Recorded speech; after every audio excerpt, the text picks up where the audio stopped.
নমস্কাৰ অসম জ্ঞান চেনেলটোলৈ আপোনালোকক সকলোকে স্বাগতম জনাইছো মোৰ নাম অনিমেশ ভূয়া আৰু এই ভিডিঅ'টোত আপোনালোকৰ লগত ডিসকাস কৰিম আসাম পুলিচৰ এসআই 2021 ৰ যি ভ্যাকেন্সি ওলাইছে তাৰ সিলেবাস আৰু কি কিতাপ পঢ়িব লাগিব এই বিষয়ে এই ভিডিঅ'টোত আলোচনা কৰা হ'ব এই ভিডিঅ'টোত সিলেবাসৰ সম্পৰ্কে ডিটেইলছত আলোচনা কৰিম যদিহে আপোনালোকৰ লগৰ বন্ধু বান্ধৱী ভাই ভনী সকলে আসাম পুলিচৰ এসআই পদৰ বাবে চাকৰিৰ বাবে প্ৰিপাৰেচন কৰি আছে তেওঁলোকৰ হৈতে এই ভিডিঅ'সমূহ শেয়াৰ কৰিব অসম পুলিচৰ সুবিধাৰ কাৰণে ময়ো সুবিধা হোৱাকৈ ভিডিঅ' কিছুমান বনাই দিম আৰু ভিডিঅ'সমূহত সিলেবাস ওয়াইজ টপিকসমূহ ডিসকাস কৰিম যদি আমাৰ চেনেলটো ভাল পায় চেনেলটো সাবস্ক্ৰাইব কৰি লব প্ৰথমতে আমি চাওঁ আহক কি টপিকসমূহ সিলেবাসত ইনক্লুড কৰা হৈছে যিখন অফিচিয়েল এডভাৰটাইজমেন্ট ওলাইছিলে সেই অফিচিয়েল এডভাৰটাইজমেন্টখনৰ অনুসৰি তিনিটা পাৰ্টত সিলেবাসখন ভগোৱা হৈছে ফাৰ্স্ট পাৰ্টটো হৈছে Logical reasoning, aptitude আৰু comprehension. Next part to hoise culture and history of India and Assam. আৰু third part to hoise general knowledge. এইখিনিৰ পৰাই total 100 mark আহিব আৰু পৰীক্ষাৰ সময় বৰ্তমান 3 ঘণ্টা বুলি ধৰি দিয়া হৈছে কিন্তু কেতিয়াবা কি হোৱা দেখা যায় যে অসম গৱৰ্ণমেণ্টৰ পৰীক্ষাত প্ৰথমতে এডভাৰটাইজমেন্টখনত 3 ঘণ্টাৰ পেপাৰ বুলি দিয়া থাকে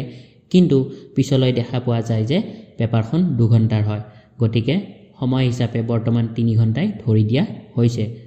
আৰু লগতে টোটাল মাৰ্ক থাকিব এই পৰীক্ষাত 100 মাৰ্ক অৰ্থাৎ 100টা কোৱেশ্চন থাকিব মোৰ এক্সপেক্টেশনৰ ভিত্তিত 33টা কোৱেশ্চন লজিক্যাল ৰিজনিং এপ্টিটিউড আৰু কম্প্ৰিহেনচনৰ পৰা আহিব অৰ্থাৎ 33 মাৰ্ক লজিক্যাল ৰিজনিং এপ্টিটিউড আৰু কম্প্ৰিহেনচনত থাকিব culture history of Assam and India তাৰ ওপৰত থাকিব কোৱেশ্চন 33টা অৰ্থাৎ 33 mark General knowledge or report mark থাকিব 34 mark অৰ্থাৎ 34টা কোৱেশ্চন জেনাৰেল নলেজৰ ওপৰত আহিব এই আটাইকেইটা টপিক মিলাই 100টা কোৱেশ্চন আহিব আৰু 100 মাৰ্ক থাকিব ইয়াৰ ওপৰত এইখিনি কোনো ধৰণৰ অফিচিয়েল ডাটা নহয় দুই এটা হাল হলনি হ'বও পাৰে এইখিনি মোৰ এক্সপেক্টেশনৰ হালৰ পৰাহে মই এড কৰিছো ইয়াৰ পৰা কিছু হাল হলনিও হ'ব পাৰে আমি এই সমূহ টপিকৰ পৰা কেনে ধৰণে প্ৰিপাৰেচন কৰিলে সুবিধা হয় এই বিষয়ে আমি এই ভিডিঅ'টোত ডিসকাস কৰিম লজিক্যাল ৰিজনিংৰ পৰা কেনেকুৱা টপিক বিলাক চালে আপোনালোকৰ সহায় সুবিধা হ'ব হেবিলাক আমি এই টপিকৰ ওপৰতেই আলোচনা কৰিম লজিক্যাল ৰিজনিং বুলি ক'লে সিলেবাসটো বহুত ওয়াইড হয় এইখিনিৰ উপৰিও আৰু বহুত ইয়াত এড হ'ব পাৰে লজিক্যাল ৰিজনিংৰ কিন্তু আমাৰ অসমৰ গৱৰ্ণমেণ্টৰ এক্সামত বিশেষকৈ এই সমূহে দিয়া দেখা যায় আলফা নিউমেৰিক সিৰিজৰ ওপৰত কোৱেশ্চন আহে ব্লাড ৰিলেচনৰ ওপৰত কোৱেশ্চন আহে ক্যালেন্ডাৰৰ পৰা কোৱেশ্চন অহা দেখা যায় কোডিং ডিকোডিং আহে ক্লকৰ ওপৰত আহে গতিকে এই সমূহ আপোনালোকে ভালদৰে চাব তাৰ উপৰিও ডিসিজন মেকিংৰ ওপৰতো আহে ডাইছৰ ওপৰত দুই এটা কোৱেশ্চন অহা দেখা যায় আসাম গৱৰ্ণমেণ্টৰ যিবিলাক এক্সাম হয় ৰিজনিং হিচাপে এই টপিক সমূহে এড কৰা যায় ইনপুট আউটপুটৰ ওপৰতো থাকে কেতিয়াবা কোৱেশ্চন মিৰৰ এণ্ড ৱাটাৰ ইমেজৰ ওপৰতো এটা দুটা কোৱেশ্চন আহিব পাৰে ওড ওৱান আউট প্ৰতিটো এক্সামতে দিয়া থাকে এটা হলেও কোৱেশ্চন ওড এণ্ড আউটৰ পৰা আহে পাজলছ থাকিব পাৰে অৰ্ডাৰ এণ্ড ৰেংকিং সেটিং থাকিব পাৰে সেটিং এৰেঞ্জমেন্টৰ ওপৰত এটা কোৱেশ্চন আহিব পাৰে ষ্টেটমেন্টছ এণ্ড এজাম্পচনৰ ওপৰতো কোৱেশ্চন আহিব পাৰে গতিকে এই সমূহ টপিক ইনক্লুড কৰিলে ৰিজনিংৰ পৰা 12ৰ পৰা 15টা কোৱেশ্চন আহাৰ চান্স আছে গতিকে আপোনালোকে ৰিজনিং কিনি ভালদৰে চাওক যদিহে আপোনালোকৰ ৰিজনিং বা এপ্টিটিউডত দুৰ্বলতা আছে তেতিয়াহলে আপোনালোকে ৰিজনিং এপ্টিটিউড কিনি ভালদৰে প্ৰিপাৰেচন কৰি লওক আৰু প্ৰিপাৰেচন কৰি ভালদৰে ক্লিয়াৰ কৰি লৈ লওক ইয়াৰে নেক্সট পাৰ্টত আহিল কোৱান্টিটেটিভ এপ্টিটিউড আহিব যেহেতুকে ইয়াৰ ক্ষেত্ৰত ঠিক একেদৰে হ'ব বহুত ওয়াইড হয় কোৱান্টিটেটিভ এপ্টিটিউডৰ সিলেবাসটো কিন্তু বিশেষকৈ এনেকুৱা ধৰণৰ টপিকসমূহৰ পৰাই কোৱেশ্চনসমূহ অহা দেখা যায় এলজেব্ৰাৰ এটা বা দুটা কোৱেশ্চন দেখা যায় এৰিয়াৰ কোৱেশ্চন আহে প্ৰবলেমছ অন এজ আহে এভাৰেজ মিন মিডিয়ান আৰু মোডৰ ওপৰতো এটা কোৱেশ্চন অহাৰ চান্স থাকে বিশেষকৈ এভাৰেজৰ ওপৰৰ পৰা এটা বা দুটা কোৱেশ্চন দেখা পোৱা যায় ডিসকাউন্টৰ ওপৰতো কোৱেশ্চন অহা দেখা যায় ডাটা ইন্টাৰপ্ৰিটেশনৰ আগত কোৱেশ্চন আহিছে হাইটছ এণ্ড ডিসটেন্সৰ ইয়াৰ ওপৰৰ পৰাও কোৱেশ্চন অহা দেখা যায় নাম্বাৰ সিৰিজ এলসিএম এইচচিএফ এটা বা দুটা কোৱেশ্চন আহিব ইয়াৰ পৰা লিনিয়াৰ ইকুৱেশ্যনৰ ওপৰতো কোৱেশ্চন আহে নাম্বাৰ সিস্টেমৰ ফ্ৰেকশন এণ্ড ডেসিমেলৰ ওপৰতো কোৱেশ্চন অহা দেখা যায় তেনেকৈ পাৰ্টনাৰশ্বিপ পাৰ্চেন্টেজৰ কোৱেশ্চনো কমন থাকে পাৰমিউটেশনছ এণ্ড কম্বিনেশনৰ ওপৰতো কোৱেশ্চন থাকে পাইপছ এণ্ড সিস্টেমছৰ ওপৰতো এটা কোৱেশ্চন থাকে প্ৰফিট এণ্ড লছ এইটো কম্পালসৰি আহিবই ইয়াৰ পৰা কোৱেশ্চন কোৱাড্ৰিলেটাৰেলছ ইয়াৰ পৰাও কোৱেশ্চন আহে ৰেচিঅ' এণ্ড প্ৰপৰশ্যন, ভেন ডায়েগ্ৰাম এনেকুৱা ধৰণৰ প্ৰশ্ন আহিব পাৰে। তাৰ লগতে চিম্পল এণ্ড কম্পাউণ্ড ইণ্টাৰেষ্টৰ ওপৰতো কুৱেশ্যন আহে, 2-3টা কুৱেশ্যন অহাত দেখা যায়। সিম্পলিফিকেশ্যন আহিব পাৰে, স্পীড, ডিষ্টেঞ্চ এণ্ড টাইম, এইটো বহুত ইম্পৰ্টেণ্ট টপিক হয়। টাইম এণ্ড ৱৰ্ক, ইয়াৰ পৰাও কুৱেশ্যন আহে। প্ৰব্লেমছ এণ্ড ট্ৰেইন, বহুত ইম্পৰ্টেণ্ট কুৱেশ্যন হয়। আগৰ যদি পেপাৰসমূহ চাই তেতিয়া আমি গম পাম যে problems and train, time, work, spread distance, speed distance এইসমূহৰ পৰা আগতে কুৱেশ্যন আহিছে। তাৰ লগতে যে ট্ৰিগনমেট্ৰি থাকিব বিশেষভাৱে ক'ব নোৱাৰোঁ, অহাৰ চান্স থাকে। যদি সুবিধা হয় ৰিজনিং আৰু এপ্টিটিউড এই টপিকসমূহ ডিছকাছ কৰিবলৈ মই চেষ্টা কৰিম। তাৰপিছত চিলেবাছত দিয়া আছে যে history culture of Assam and India, most important topic হয় হিষ্ট্ৰী কালচাৰ আছাম এণ্ড ইণ্ডিয়াটো। ইয়াৰ ওপৰত যিহেতু 33টা কুৱেশ্যন আহিব, 33টা কুৱেশ্যন অহাৰ চান্স আছে। হিষ্ট্ৰী অফ আছাম এইটো ডাইৰেক্টলি মেনশ্যন কৰা হৈছে যিহেতু ইয়াৰ পৰা বহুখিনি কুৱেশ্যনেই অহাৰ সম্ভাৱনা আছে। তাৰ লগতে হিষ্ট্ৰী অফ ইণ্ডিয়া বিশেষকৈ post and pre independent India এই টপিকখিনিৰ ওপৰতো বেছিকৈ কুৱেশ্যন অহা দেখা যায়। মিডিয়েভেল পিৰিয়ডটোৰ ওপৰত বিশেষকৈ ইণ্ডিয়াৰ হিষ্ট্ৰীৰ পৰা বহুত কুৱেশ্যন অহা দেখা নাযায়, তথাপিও এইখিনি চাই থোৱাটো আপোনালোকৰ বাবে ভাল হ'ব। Art and culture Assam and India directly mention কৰা হৈছে যিহেতু ইয়াৰ পৰাও কুৱেশ্যন অহাৰ সম্ভাৱনা আছে। তাৰোপৰি এই টপিকসমূহ যদিও মেনশ্যন কৰা নাই, ইয়াৰ পৰাও কিন্তু কুৱেশ্যন অহাৰ সম্ভাৱনা আছে। যেনেকৈ ধৰি লওক major wild life century, national park, major reverse, major tourism, irrigation planning এইসমূহৰ পৰাও কুৱেশ্যন অহাৰ সম্ভাৱনা আছে। তাৰ লগতে মেজৰ পাৰ্চনেলিটিজ অফ আছাম ইয়াৰ ওপৰতো কুৱেশ্যন অহাৰ সম্ভাৱনা আছে। আপোনালোকৰ যদি সুবিধা হয় স্ক্ৰীনশ্বট এখন ৰাখি ল'ব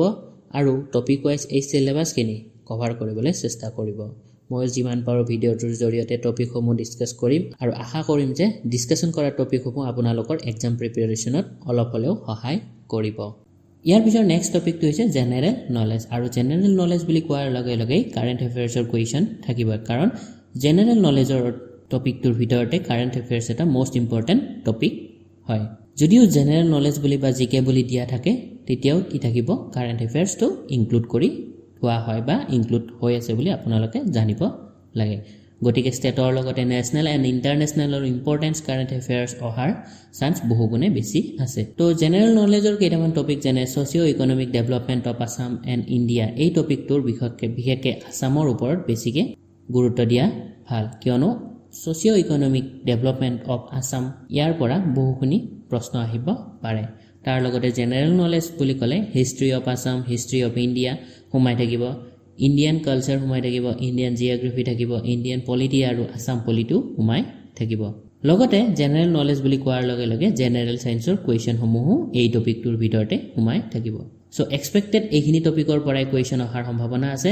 বিশেষকৈ কাৰেণ্ট এফেয়াৰ্ছটোৰ ওপৰত বেছিকৈ গুৰুত্ব দিব লগা, কাৰণ উদাহৰণস্বৰূপে যেনে ধৰি লওক ৰিচেণ্টলি অসমৰ কোনগৰাকী সাহিত্যিককে জ্ঞানপীঠ বঁটা পাইছে বা কোনগৰাকী ব্যক্তিক অসম চৰকাৰে ৰয়েলটি অসম বৈভৱ এৱাৰ্ড দিছে, এনেকুৱা ধৰণৰ কাৰেণ্ট এফেয়াৰ্ছসমূহ অহাৰ সম্ভাৱনা আছে। তাৰ লগতে ইণ্টাৰনেশ্যনেল আৰু নেশ্যনেল কাৰেণ্ট এফেয়াৰ্ছো ইম্পৰ্টেণ্ট হৈ যায় কাৰেণ্ট এফেয়াৰ্ছ বুলি ক'লে।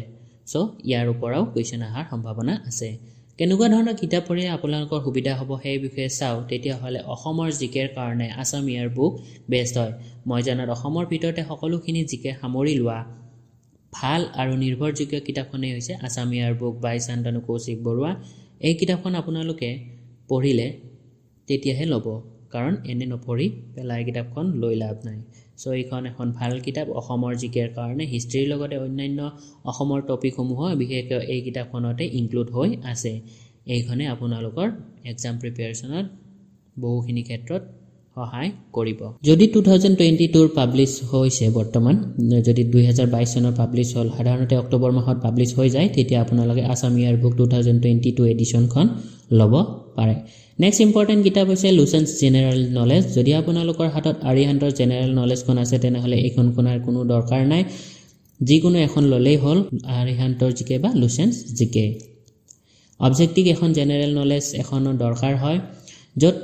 MCQ কুৱেশ্যন থাকে। নিজে প্ৰেক্টিছ কৰি চাবৰ কাৰণে এনেকুৱা এখন কিতাপৰ লাগে। কিন্তু প্ৰায়বিলাক অবজেক্টিভ কিতাপেই ক'ৰবাত নহয় ক'ৰবাত 2-এটা ভুল দেখা পোৱা যায়। চ' অবজেক্টিভ কিতাপ এখন পঢ়ি তেতিয়া তাৰ লগত আৰু এখন যদি জেনেৰেল নলেজৰ কিতাপ এক্সপ্লেনেশ্যন কিতাপ লোৱা যায়, তেতিয়া বহুগুণেই ভাল হয়। মানে অবজেক্টিভ জিকে আৰু এখন ছাবজেক্টিভ জিকে একেলগে পঢ়িলে আপোনালোকৰ প্ৰিপেৰেশ্যনত বহুখিনি ভাল হ'ব। নেক্সট লজিকেল ৰিজনিং আৰু কোৱান্টিটেটিভ এপ্টিটিউড। ইয়াৰ কাৰণে এই দুইখন কিতাপ বেষ্ট হয় অন্য কিতাপসমূহৰ তুলনাত লজিকেল ৰিজনিং আৰু কোৱান্টিটেটিভ এপটিটিউড RS আগৰৱাল তেওঁৰ লিখা কিতাপ দুখন বেষ্ট হয় কিন্তু মই ভাবো ইয়াৰ লগতে আপোনালোকে যদি ইউটিউবতো এইখিনি ভালকৈ প্ৰিপাৰেচন কৰিব পাৰিব ৰিজনিং আৰু এপটিটিউডৰ কাৰণে ভালদৰে আপোনালোকে ইউটিউবতো চাই ইউটিউবৰ পৰা সকলোখিনি জানিব পাৰিব বিভিন্ন ইউটিউব চেনেলত চেপ্টাৰ ওয়াইজ টপিকসমূহ বুজাই দিয়া হৈছে গতিকে ইউটিউবত যদি চাই বেছি ইন্টাৰেকশন বাঢ়িব আৰু মনত ৰাখিবৰ বাবে সুবিধা হ'ব আৰু প্ৰেক্টিস কৰোঁতেও সুবিধা হ'ব সেয়েহে মোক যদি সুধে ইউটিউবত চালে ভাল হ'বনে কিতাপ কিনি চালে ভাল হ'ব তেতিয়া মই সাজেষ্ট কৰিম যে আপোনালোকে এইখিনি ইউটিউবৰ পৰাই প্ৰিপাৰেচন কৰি লজিকেল ৰিজনিং আৰু কোৱান্টিটেটিভ এপটিটিউড খিনি যদি আপোনালোকে আমাৰ ভিডিঅ'সমূহ চাই ভাল পায় লগৰ বন্ধু-বান্ধৱীসকলৰ লগত শ্বেয়াৰ কৰি দিব যিয়ে আসাম পুলিচৰ SI বা আসাম গভৰ্ণমেণ্টৰ অন্যান্য পৰীক্ষাৰ বাবে প্ৰিপাৰেচন কৰি আছে যাতে তেওঁলোকৰ সহায় হয় আমাৰ ভিডিঅ'সমূহ শ্বেয়াৰ কৰিব আৰু চেনেলটো সাবস্ক্ৰাইব কৰা নাই যদি সাবস্ক্ৰাইব কৰি ল'ব আগন্তুক হ'ব লগা আসাম পুলিচৰ SI আৰু আসাম পুলিচৰ AB UB যিখিনি পাৰো সেইখিনি মই ভিডিঅ' আপলোড কৰি সহায় কৰি যাম আৰু ভিডিঅ'সমূহৰ এনসাৰৰ লগতে ৰিলেটেড ভিডিঅ'সমূহৰ টপিকসমূহ মই এই ভিডিঅ'সমূহৰ জৰিয়তে আলোচনা কৰি যাম আশা কৰোঁ এই ভিডিঅ'সমূহ আপোনালোকৰ প্ৰিপাৰেচন বহুগুণে সহায় কৰিব এই ভিডিঅ'টোত ইমানেই ধন্যবাদ